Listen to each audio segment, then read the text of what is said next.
G'day guys, this is Ellis Skelios reporting for the Purebred Reds Adelaide United Fan TV, live from the sunny Gold Coast, where I unfortunately have had to take a bit of a pre-planned holiday and was unable to attend the game this afternoon in Adelaide, but I did watch it, and I'll tell you what, not an overly great viewing experience, I have to say.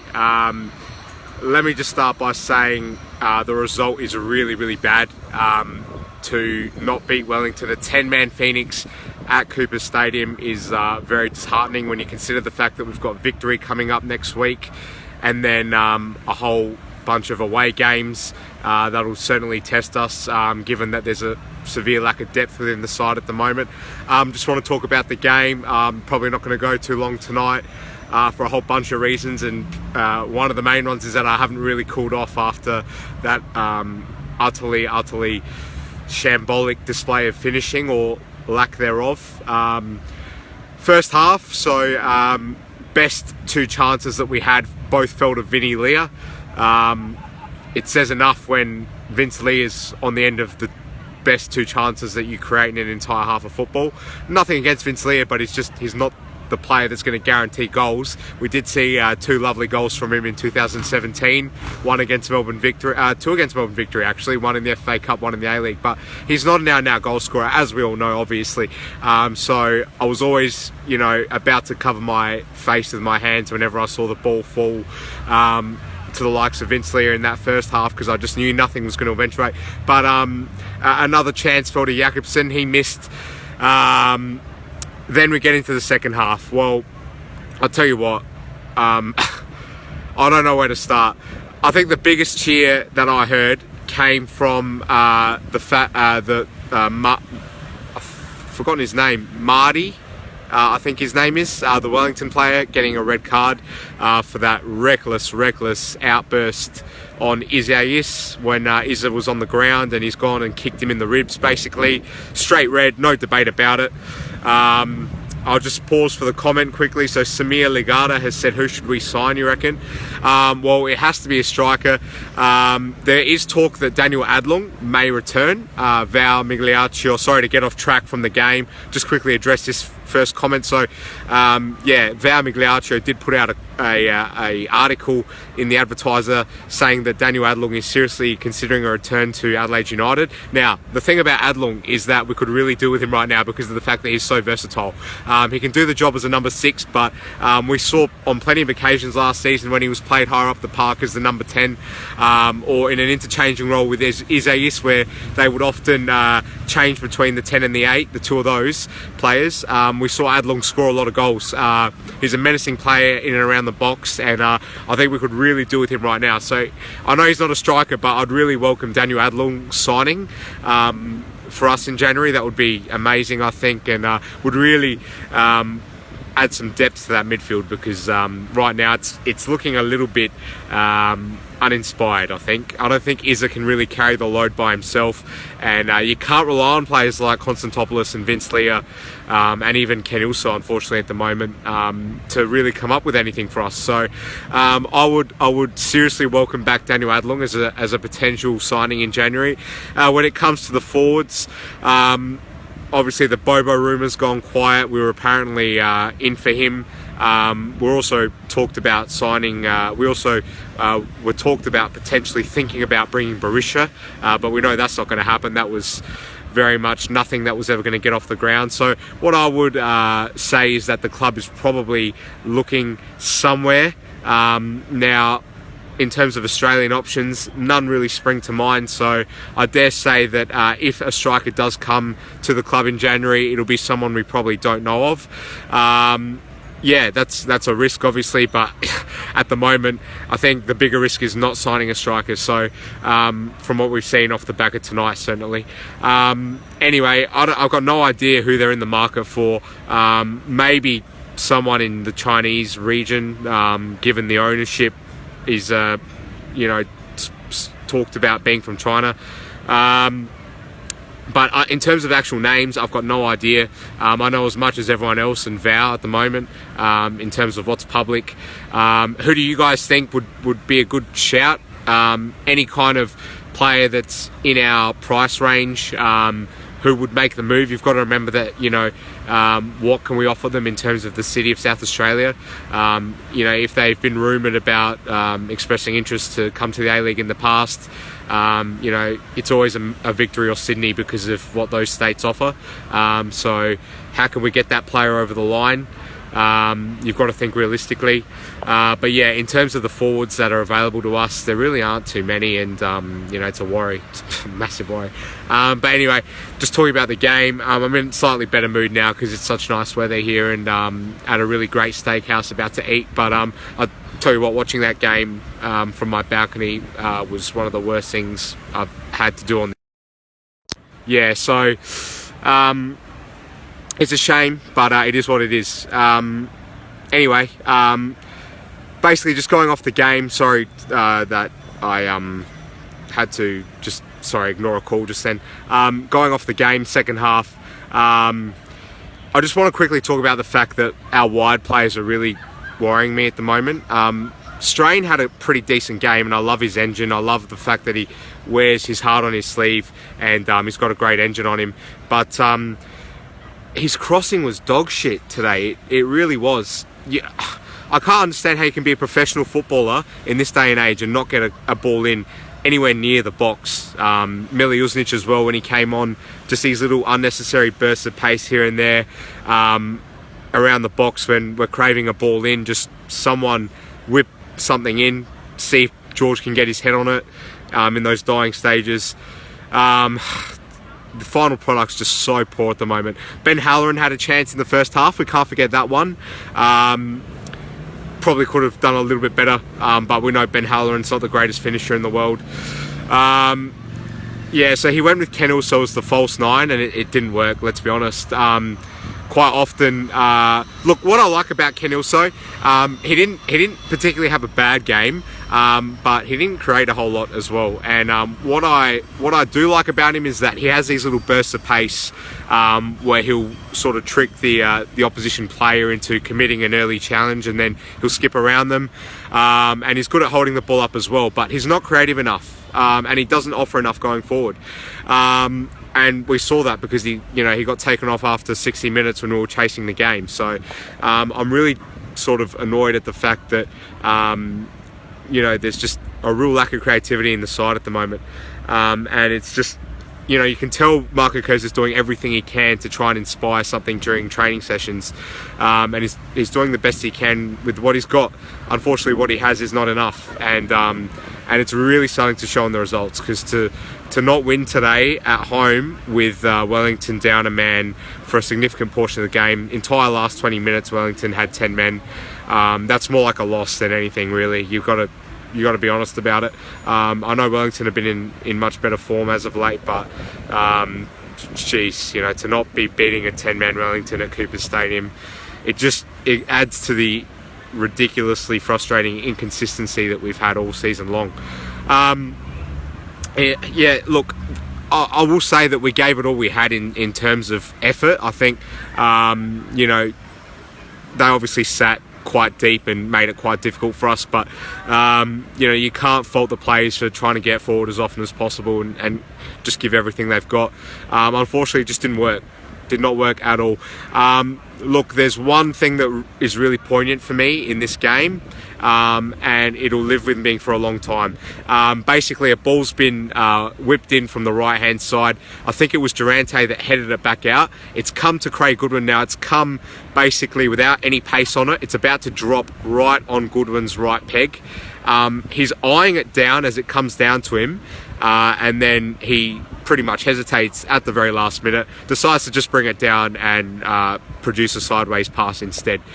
In round two, is he doing that? Absolutely not. In round two, he's putting his foot through that, and you know what? With how his form was back then, it's probably hitting the top right or top left corner and knocking the cobwebs right out of it. Unfortunately, I really do believe this, the whole lack of striker talk, because it's one of these things that Fox Sports are now beating up as well. We don't have a striker, it's a missing piece of the jigsaw, it's hindering us every week. Because it's being talked about by everyone everywhere, I think it's actually getting to the players' heads. I think it's psychologically affecting the players, and you could tell, because Craig Goodwin, on a different day is bringing that down and rifling it, at least to produce a save from the goalkeeper. Instead, he just brought it down and right at the last second thought, no, I'm going to give this off because I don't want the responsibility of booting it into the Red Army as opposed to booting it into the back of the net and getting a bit of stick. So I think that psychologically the players are obviously low on confidence when it comes to the goal scoring department, but even more worrying is the fact that they're being psychologically affected by the whole lack of striker talk. Not just the sheer aspect that there's not a striker there, but the fact that everyone's talking about it constantly. It's getting to the players and it's messing with their heads. Just going to read out a few other comments because I've got to go quickly. So William Joseph Nemo says, we need a striker and a centre defensive midfielder, a number 6. Exactly what I've said in this video, William. I think you're spot on there, mate. Marty says, Ryan Strain was man of the match for me. Yeah, look, absolutely. It sounds harsh what I said before. In terms of purely his crossing, it was bad. There are a lot of times where he's not even gotten it in play. He's just gone straight out. And look, the thing about Ryan Strain that people might not know is that he actually he's a central midfielder by trade. He's not a wide player, so he probably hasn't come through the junior ranks at Aston Villa and then at Adelaide United having much of a responsibility to cross well, and that's clearly on show because it's something that Marco Kurz really needs to work on with him. His crossing game's poor, but his engine's fantastic and I love him. He's certainly if he doesn't get a move within 2 or 3 years of really starting to get the notice of other clubs, then he's a player that will definitely be loyal to Adelaide United and a homegrown lad of sorts. So look, I don't have anything bad to say about Ryan Strain, but his crossing needs a lot of work. So yeah, there's that for you, Marty. Another one from Marty. It was frustrating and an exciting match at the same time. I think we will struggle against victory. Look, you'd like to think victory is a game, if there's any, that we're going to show up for, especially given that it's going to be at home. But one win at home all season. It's a bit boring, isn't it? One win all season at home. And that's probably been the only shit thing about Marco Kurz's entire tenure so far, has just been...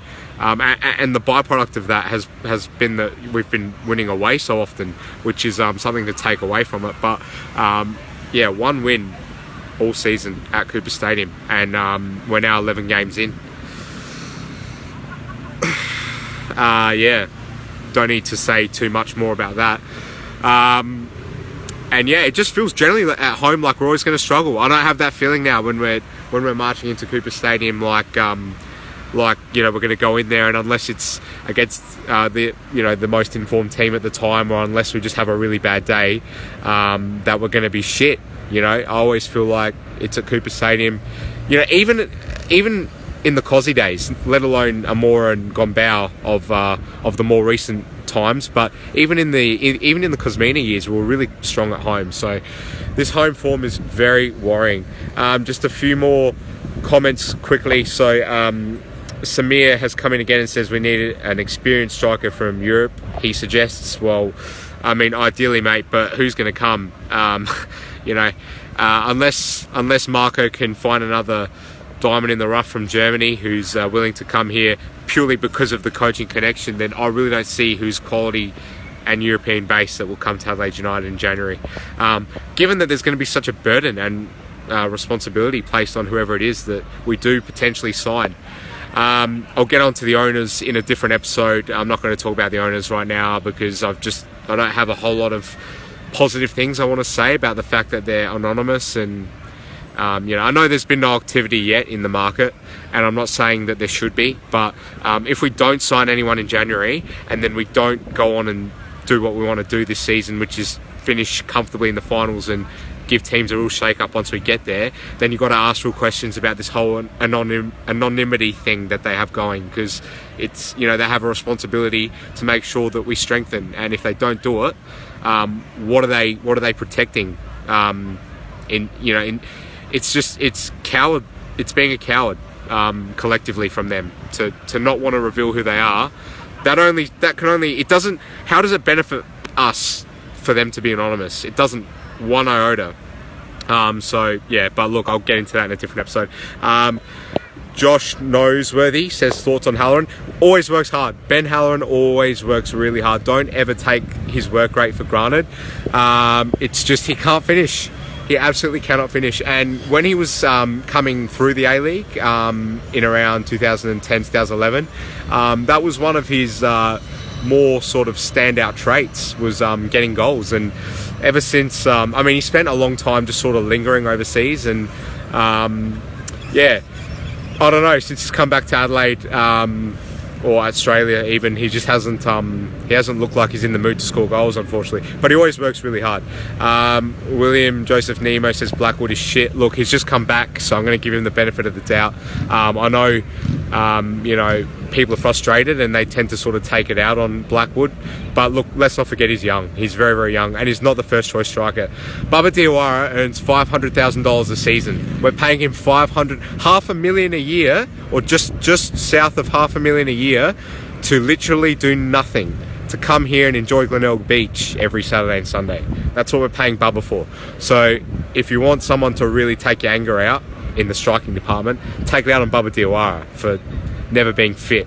And some players are just injury prone, and that's unlucky, but I've heard from a number of people that Bubba's a little bit slack sometimes in his shape when he returns for pre-season. So right now I have no sympathy for him whatsoever. If we're paying someone $500,000 a season to deliver us at least a good spread of goals every year, or at least be fit and be able to be relied upon, and yet Baba Diawara is out as often as he is at the moment, it means that I have absolutely no sympathy for him.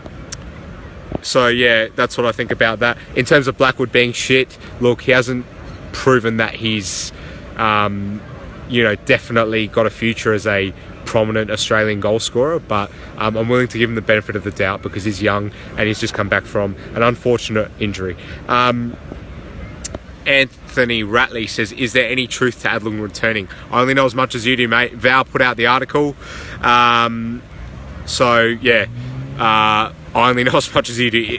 A lot of our articles happen to get somewhere in terms of truth value. A lot go nowhere. So, we'll see. But, where there's smoke, there's fire, right? Dimmy Panna. Good old Dimmy Panna, shout out to him. Shout out to the Adelaide Comets for always giving us a friendly, by the way, as well. Always a guaranteed club to provide friendly matches for Adelaide United during the A-League pre-season. So, and Dimmy's very much involved behind the scenes, as well as on the sidelines when it comes to the Adelaide Comets under 18s. So good on Dimmy. Thanks for the shout out, mate. He says looking good. Well, I was looking a lot better before I got here, but unfortunately the guarantees of going on an interstate trip when the sun's out and eating poorly means that I've stacked on a few unwanted kilograms. But thank you for the vote of confidence, Dimmy. Cassandra Tripietti says thoughts on Miliuznic starting on the bench. He could have gone for a bit more pace, particularly when it came to sort of balls over the top, trying to get in behind early and unsettle Wellington early on. But look, with Nicola, you just, he's almost safest to just be relied on as a impact player because you just never know what you're going to get with him. And I think if Marco Kurz started Nicola and he had a similar kind of display to the Melbourne City game, it would have looked really bad on Marco Kurz. So I think he's just gone for the safe option. Anyway, Owen Germeroth, apologies if I pronounced that wrong, Owen, says if we sign Adlung, then we don't get a new foreign striker. Look, if it means we sign Adlung and just bring in another number 9 from somewhere, an Australian somewhere, maybe in League 1 or League 2 that we don't know about, or some obscure country, I'd cop that. But obviously the priority is a striker, absolutely. I agree with mostly what people are saying. It's frustrating that we haven't really gone on notice yet as to securing any signings, but hopefully it's sooner rather than later and we see the club do something. Again, just really disappointed we didn't win today. It's a shit result, and it makes life hard for us going forward. Not to pick 3 points up today, but we only have ourselves to blame because we created enough chances. I think I saw a stat which was something like 30 shots and 7 of them on target, some crap like that.